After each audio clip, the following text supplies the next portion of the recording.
Hola muchachos, en esta clase vamos a seguir hablando de las moléculas que se unen a los antígenos a la inmunidad adaptativa. Hablamos un poco ya del TCR cuando vimos la clase de linfocitos e inmunidad adaptativa. En la clase pasada vimos a los anticuerpos y ahora vamos a hablar de las moléculas del MHC, que es el tercer tipo de molécula que une antígenos. A la par que hablemos de las moléculas del MHC, de sus características, de su estructura y de su función, vamos a hablar también de las características y de la organización de los genes que codifican para estas moléculas. Esos genes se encuentran localizados en el brazo corto del cromosoma 6 y a ese conjunto de genes que cuando se expresan, generan o producen a las moléculas del MHC, se le conoce como complejo principal de histocompatibilidad o MHC. Entonces, una cosa es MHC, ese término así solito. Y cuando decimos MHC, es el conjunto de genes que se encuentran localizados en el brazo corto del cromosoma 6 y que cuando se expresan generan a unas proteínas, estrictamente son glicoproteínas, que son las moléculas del MHC. En la clase pasada vimos que el sistema inmunitario adaptativo utiliza tres tipos de moléculas diferentes para poder unirse a los antígenos. Estos tres tipos de moléculas son los anticuerpos, tanto los anticuerpos solubles como los anticuerpos que se encuentran unidos a la superficie de los linfocitos B y que funcionan como receptores que reconocen antígeno, el TCR y las moléculas del MHC. Las moléculas del MHC son glicoproteínas que unen péptidos, es decir, unen fragmentos de proteínas y los unen para presentarlos al TCR de los linfocitos T. Ustedes ya saben que el TCR es una molécula que se encuentra sobre la superficie de los linfocitos T y que es la encargada de llevar a cabo el reconocimiento de los antígenos. La única forma que tiene un linfocito T y el TCR para reconocer antígeno es precisamente reconocer a esos péptidos que se encuentran unidos a las moléculas del MHC, mientras que los anticuerpos solubles o unidos a la superficie del linfocito B son capaces de reconocer antígenos en su forma nativa o intacta, es decir, tal cual existen en la naturaleza. Los anticuerpos son capaces de reconocer epítopes de estos antígenos nativos en su forma tridimensional o en su forma lineal. Los TCRs y las moléculas del MHC solamente pueden reconocer determinantes lineales. El TCR, en realidad, cuando hace contacto con el péptido que le está siendo presentado por la molécula del MHC, solamente va a reconocer de ese péptido 2 o 3 residuos de aminoácidos. No va a reconocer a todos los aminoácidos que forman a ese péptido. Insisto, son solamente 2 o a lo mucho 3 aminoácidos los que van a hacer contacto o que van a hacer interacción con el TCR. Ahora bien, en la molécula del MHC, que es la que une a ese péptido antigénico, ese péptido puede tener una longitud que va desde 7 hasta más de 20 aminoácidos aproximadamente. De todos esos aminoácidos, solamente algunos, 2 o 4, son los que van a hacer contacto directo con la molécula del MHC, es decir, solamente 2 a 4 residuos de aminoácidos son los que se van a utilizar para que el péptido se ancle a la molécula del MHC.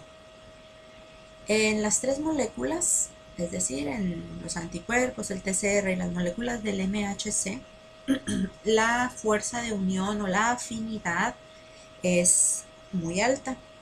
Esto puede constatarse al observar las constantes de disociación. Entre menor sean las constantes de disociación, mayor va a ser la fuerza de unión que existe entre las moléculas involucradas en esa unión. Ya vimos en la clase pasada anticuerpos a profundidad, vimos algunas características del TCR. En esta clase toca ver con mayor profundidad a las moléculas del MHC y vamos a iniciar con la definición. Ya les dije que la naturaleza química de estas moléculas es glicoproteica, son proteínas que tienen carbohidratos. La función de estas moléculas es unir y presentar péptidos al TCR de los linfocitos T. Estas moléculas son moléculas transmembranales. Eso significa que se encuentran unidas a la superficie de prácticamente todas las células de nuestro organismo. A estas células que muestran péptidos antigénicos unidos a la molécula del MHC sobre su superficie se les conoce como células presentadoras de antígeno. Lo primero que una célula presentadora de antígeno debe de hacer es introducir al antígeno, y esto lo puede hacer mediante fagocitosis o endocitosis.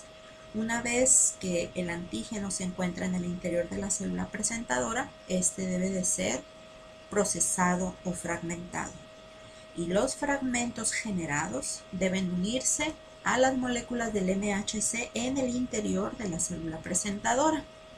Una vez que tenemos al complejo MHC péptido antigénico, este dentro de una vesícula va a viajar a la superficie de la célula, y esa vesícula se va a fusionar con la membrana celular, y de esta manera la molécula del MHC con el péptido antigénico va a ser expresada en la superficie de la célula. Si en el interior de la célula la molécula del MHC no se une a un péptido, no será expresada en la superficie celular. Las moléculas del MHC pueden ser de dos tipos. Están las moléculas del MHC de clase 1, las cuales se expresan sobre la superficie de todas las células nucleadas de nuestro organismo, es decir, todas excepto los eritrocitos. Todas pueden presentar antígeno en el contexto de clase 1. El otro tipo de moléculas del MHC son las de clase 2. Las moléculas del MHC de clase 2 pueden expresarse sobre la superficie solamente de las células presentadoras de antígeno profesionales. Ejemplo de células presentadoras de antígeno profesionales son los linfocitos B, los macrófagos y las células dendríticas.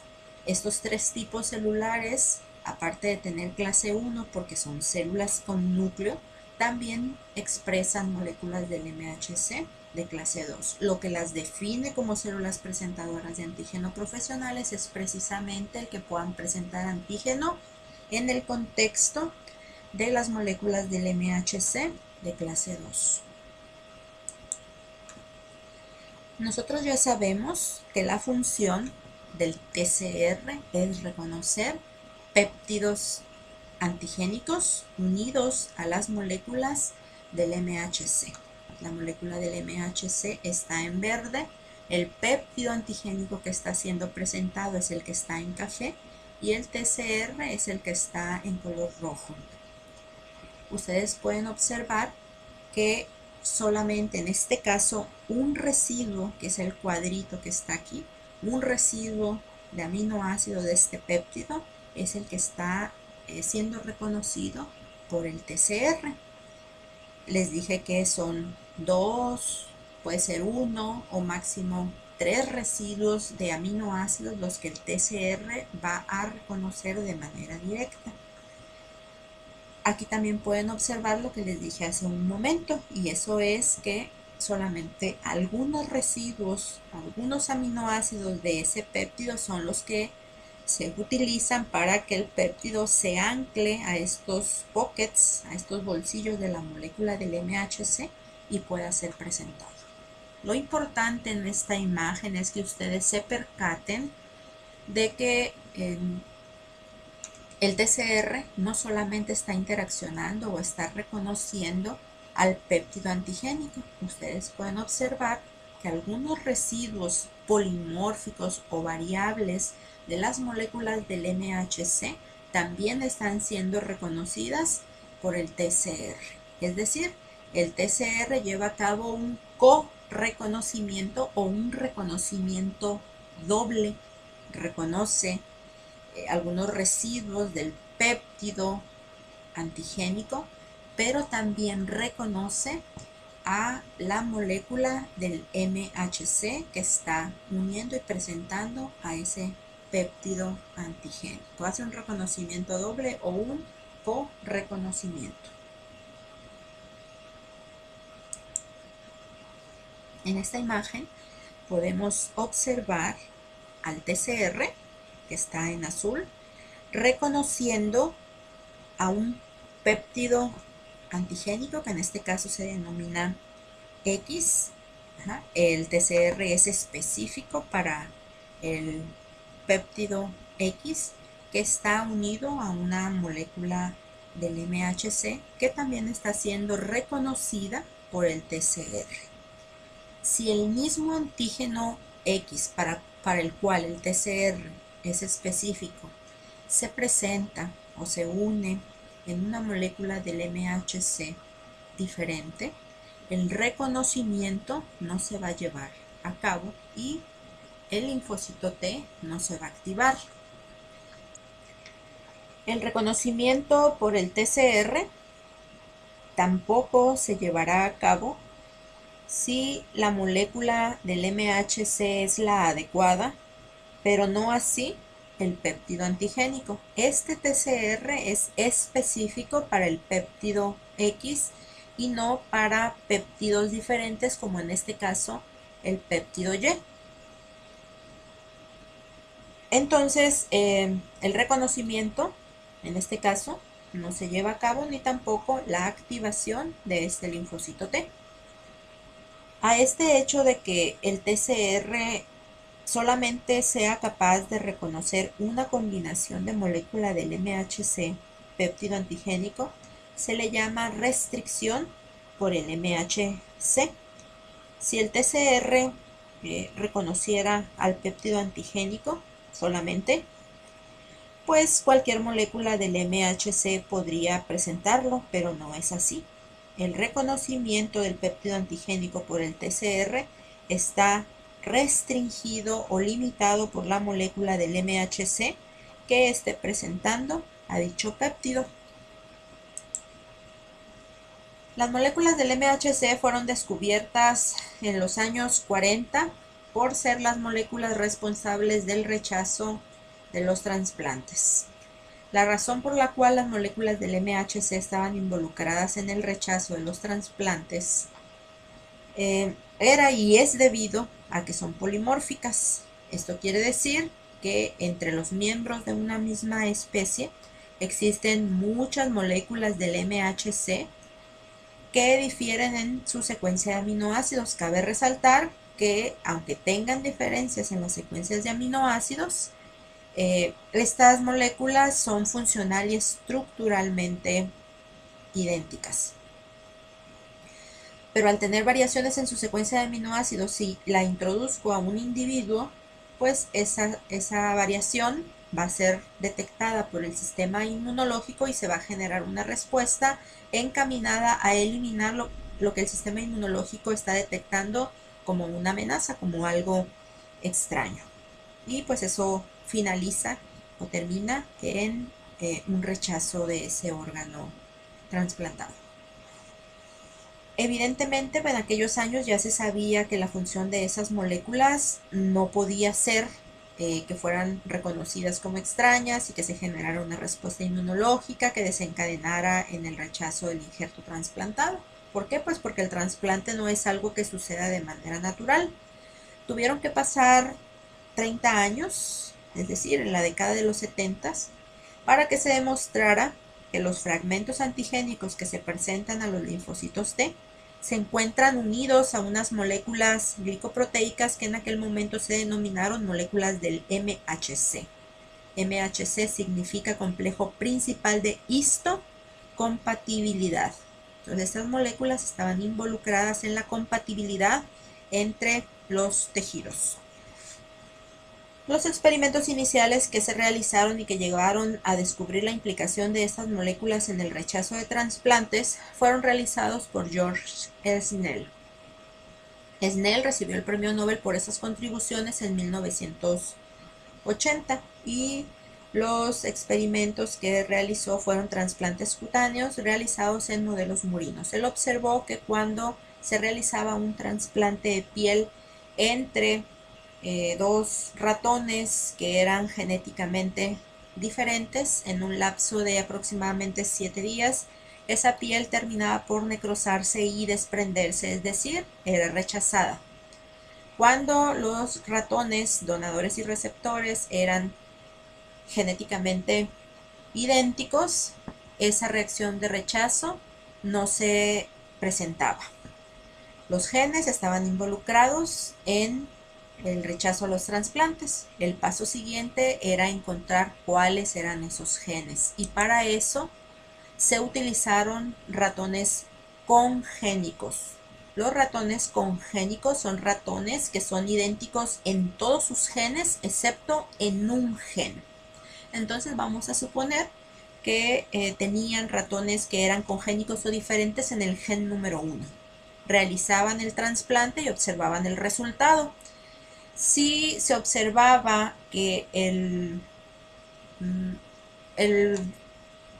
injerto de piel no era rechazado, significaba que el gen 1 no estaba implicado o no tenía nada que ver en el rechazo de los trasplantes. Y así se fueron utilizando ratones congénicos en los diferentes genes, hasta que llegaron, vamos a suponer, al gen 500, es decir, estos animales eran congénicos o diferentes única y exclusivamente en el gen 500.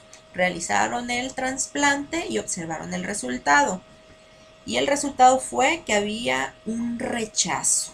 Eso significaba que el gen 500 era responsable de esa reacción de rechazo. Y no se quedaron ahí, siguieron. Y ahora tenían ratones congénicos en el gen 501 y se dieron cuenta que también se presentaba una reacción de rechazo. Entonces no era un solo gen el que estaba implicado o involucrado en el rechazo de los trasplantes, sino que era un conjunto de genes, y a ese conjunto de genes que codificaban para las moléculas del MHC pues se les llamó así, MHC.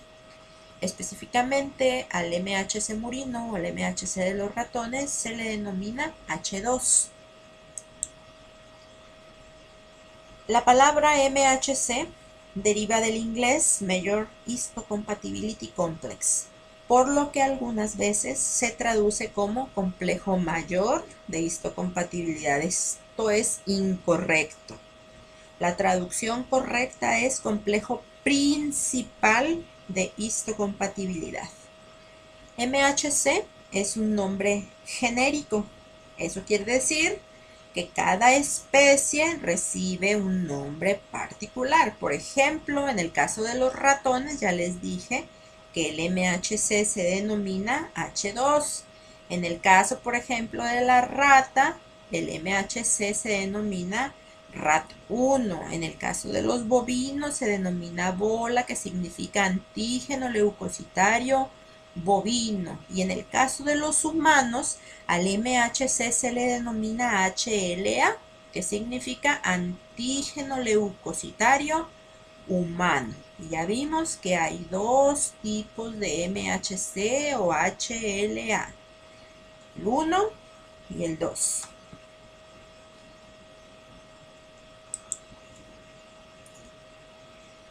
Los genes que codifican para las moléculas del MHC humano o HLA se localizan en el brazo corto del cromosoma número 6.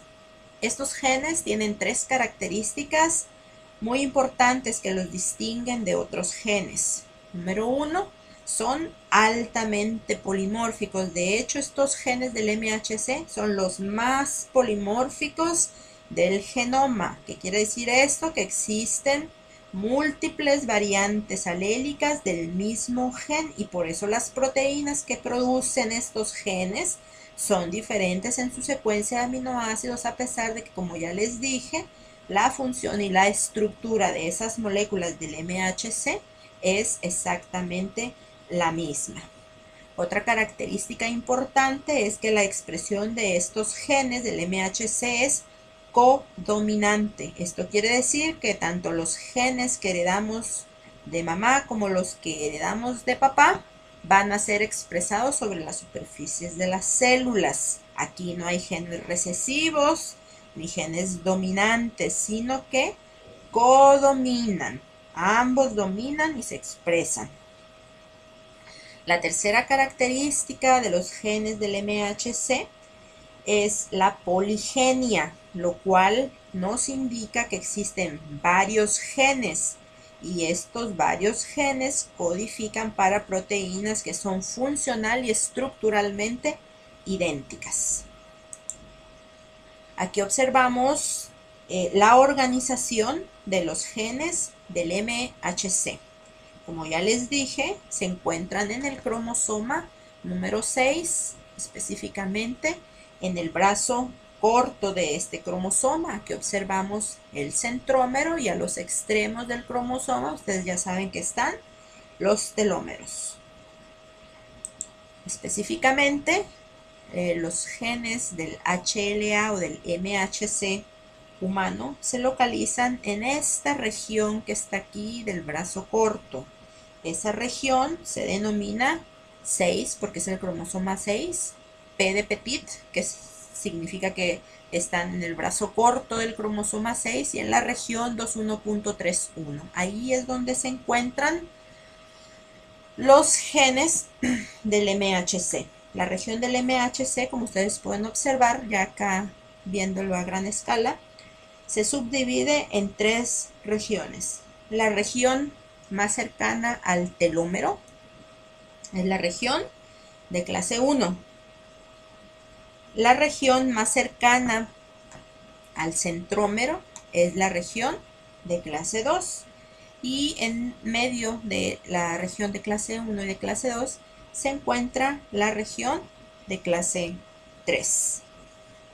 La región de clase 3 de momento no nos interesa. Las que nos interesan ahorita son las regiones de clase 1 y las regiones de clase 2, que son las que contienen los genes que codifican para las moléculas del MHC 1 y 2 respectivamente. En la región 3 hay otros genes de interés inmunológico, como por ejemplo aquí se encuentran los genes que codifican para las proteínas C2 y C4 de complemento, y también se encuentran los genes que codifican para algunas citocinas, como por ejemplo el gen que codifica para TNF-alfa, pero a esta región no la vamos a estudiar.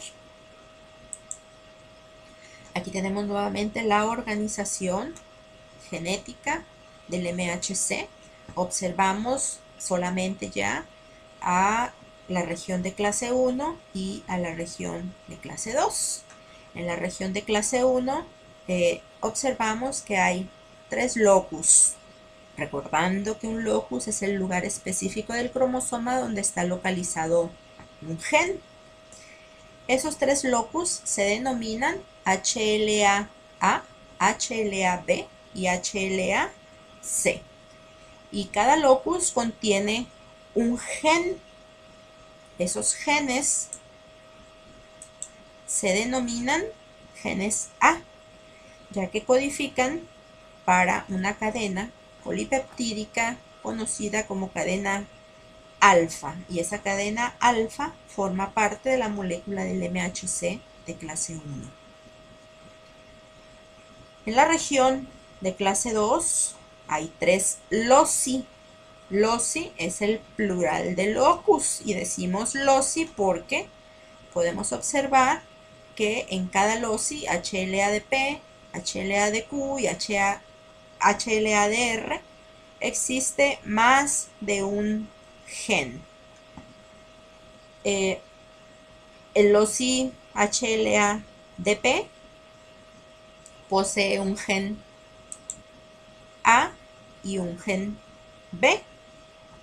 El gen A codifica para una cadena alfa y el gen B codifica para una cadena polipeptídica beta, y estas cadenas alfa y beta forman o constituyen a las moléculas del MHC de clase 2. Lo mismo para DQ, el LOCI DQ, HLA DQ, posee dos genes, 1A y 1B. El A codifica para una cadena alfa, el B para una cadena beta, y ambas cadenas polipeptídicas forman una molécula del MHC clase 2.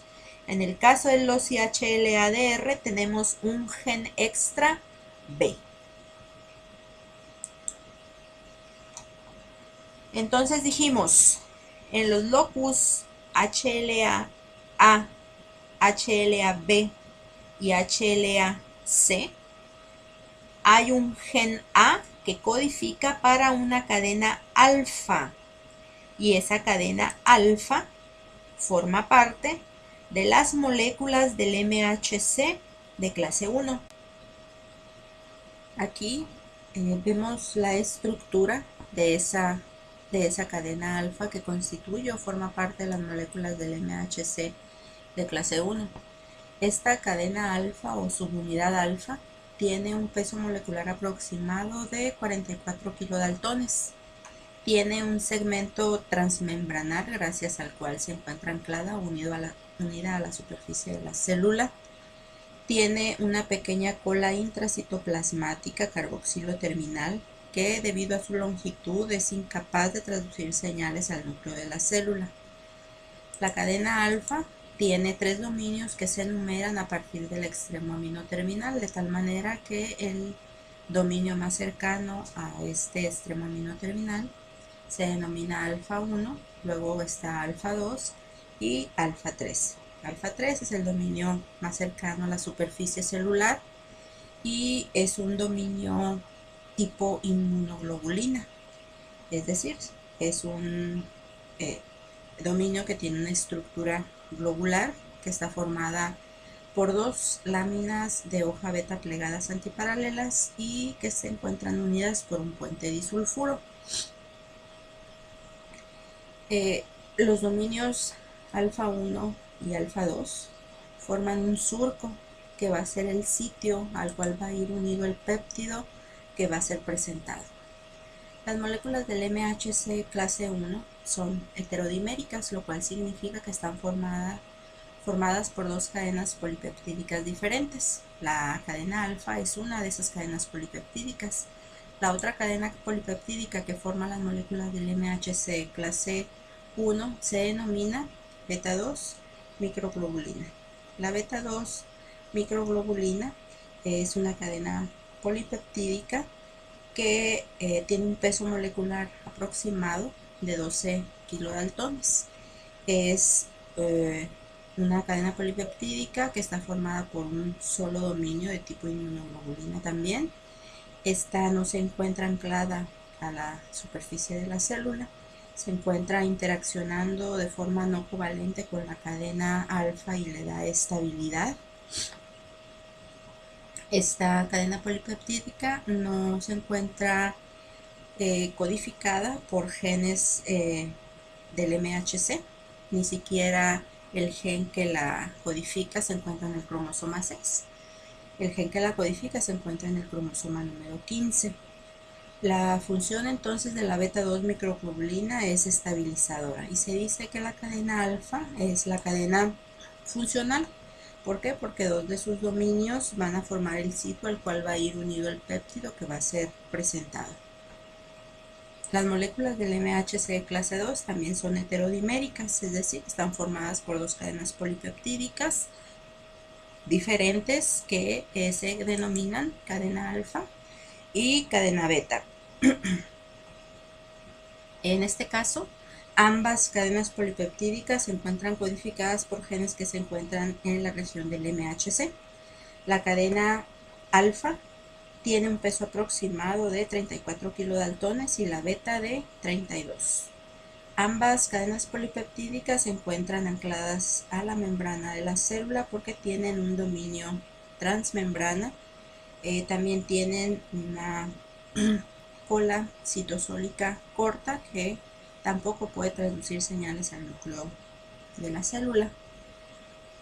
Ambas cadenas polipeptídicas constan de dos dominios que de igual manera se van a numerar a partir del extremo amino terminal. Tenemos que la cadena alfa tiene un dominio alfa 1 y un dominio alfa 2. La cadena beta tiene un dominio beta 1 y un dominio beta 2. Alfa 2 y beta 2 son los dominios cercanos a la membrana de la célula y son dominios tipo inmunoglobulina. Los dominios alfa 1 y alfa 2 son los dominios que forman el surco, que es el sitio al cual va a ir unido el péptido antigénico que va a ser presentado. Por esta razón, ambas cadenas se consideran cadenas funcionales, ya que ambas contribuyen con un dominio para formar el surco de unión para el péptido presentado al TCR. Recapitulando lo que ya habíamos dicho, pero para que quede un poco más claro, tenemos la organización de genes del MHC o HLA. Tenemos la región de clase 1, que consta de tres locus: el locus HLA-A, HLA-B y HLA-C. Cada uno de estos locus contiene un gen que se denomina gen A, el cual codifica para la cadena alfa de las moléculas del MHC de clase 1.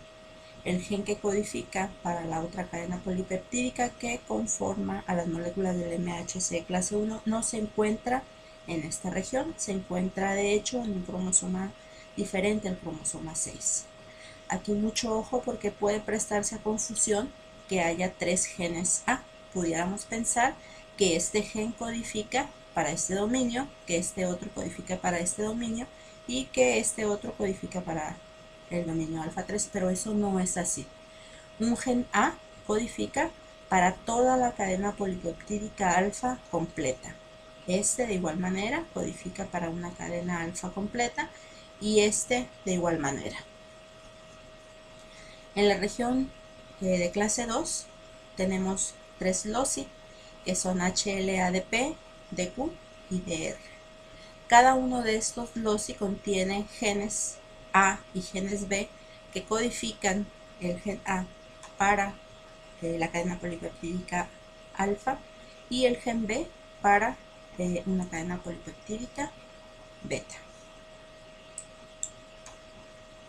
Nuevamente tenemos la organización de genes del MHC, tenemos al cromosoma 6, aquí está al revés, es decir, aquí tenemos al brazo corto. En las diapositivas anteriores que hablaban de organización genética teníamos al brazo corto de este lado, pero eso no importa. Lo que solamente tienen que tener claro es que, por ejemplo, la región de clase 1 siempre va a ser la que está más alejada del centrómero. Pero para lo que les puse esta diapositiva es para que vean lo siguiente. En la región de clase 1, además de que tenemos a los locus HLA-A, B y C, tenemos otros locus que codifican para moléculas del MHC no clásicas. HLA-A, B y C son moléculas del MHC clásicas y, por ejemplo, HLA-G o HLA-E son moléculas, bueno, estos son genes, ¿no? Pero lo que codifican de estos genes son moléculas del MHC no clásicas. ¿Cuál es la diferencia de las clásicas con las no clásicas? Bueno, en función son diferentes. Y otra diferencia es que las moléculas del MHC no clásicas tienen una expresión en las células mucho más restringida que las moléculas clásicas. Vamos a poner el ejemplo de HLA-G.